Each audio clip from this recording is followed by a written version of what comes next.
वेद माँ की महिमा बताते हुए कहते हैं कि माँ के आचार विचार अपने शिशु को सबसे अधिक प्रभावित करते हैं। माँ धरती से भी गुरुतर है, क्योंकि उसके संस्कारों और शिक्षाओं में वो शक्ति है जो किसी भी स्थापित मान्यता, धारणाओं और विचारों की प्रासंगिकता खत्म कर सकती है।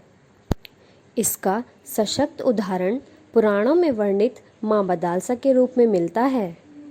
नमस्कार, आज हम एक ऐसी ही विदुषी माता मदालसा के विषय में बात करेंगे। मदालसा राजकुमार ऋतुध्वज की पत्नी थी। एक बार ऋतुध्वज और असुरों में युद्ध छिड़ गया। युद्ध में असुर पक्ष हारने लगे तो उन्होंने ऋतुध्वज की सेना का मनोबल गिराने के लिए अफवाह फैला दी कि ऋतुध्वज मारे गए।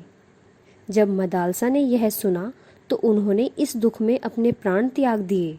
इधर जब ऋतुध्वज असुरों पर विजय प्राप्त करके लौटे तो मदालसा को ना पाकर राजकाज छोड़कर पत्नी वियोग में वो विक्षिप्तों की तरह व्यवहार करने लगे।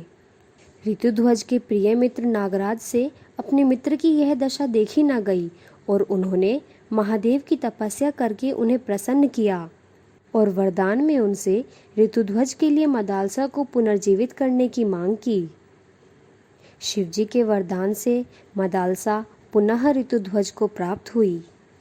पुनर्जीवन ने मदालसा को मानव शरीर की नश्वरता और जीवन के सार तत्व का ज्ञान करा दिया। कुछ समय पश्चात मदालसा गर्भवती हुई और उन्होंने एक के बाद एक 3 पुत्रों को जन्म दिया। पिता ने क्षत्रिय गुणों के आधार पर अपने पुत्रों के नाम रखे विक्रांत, सुबाहु और शत्रुमर्दन।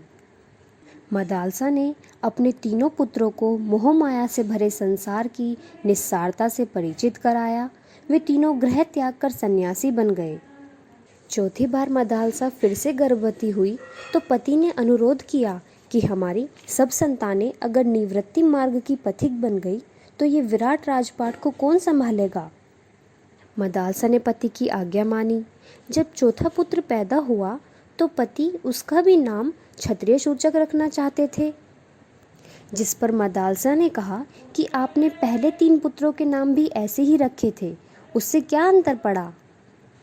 फिर मदालसा ने चौथे पुत्र को अलर्क नाम दिया और उसे राजधर्म और क्षत्रिय धर्म की शिक्षा दी। बालक क्षत्रिय कुल में जन्मा हो तो ब्रह्मज्ञानी की जगह रणकौशल से युक्त होगा। नाम शूरवीरों जैसे होंगे तो उसी के अनुरूप आचरण करेगा। इन सब स्थापित मान्यताओं को मदालसा ने एक साथ ध्वस्त करते हुए दिखा दिया कि अगर माँ चाहे तो अपने बालक को शूरवीर और शत्रुंजय बना दे और वो अगर चाहे तो उसे धीर गंभीर महात्मा ब्रह्मज्ञानी और तपस्वी बना दे। धन्यवाद।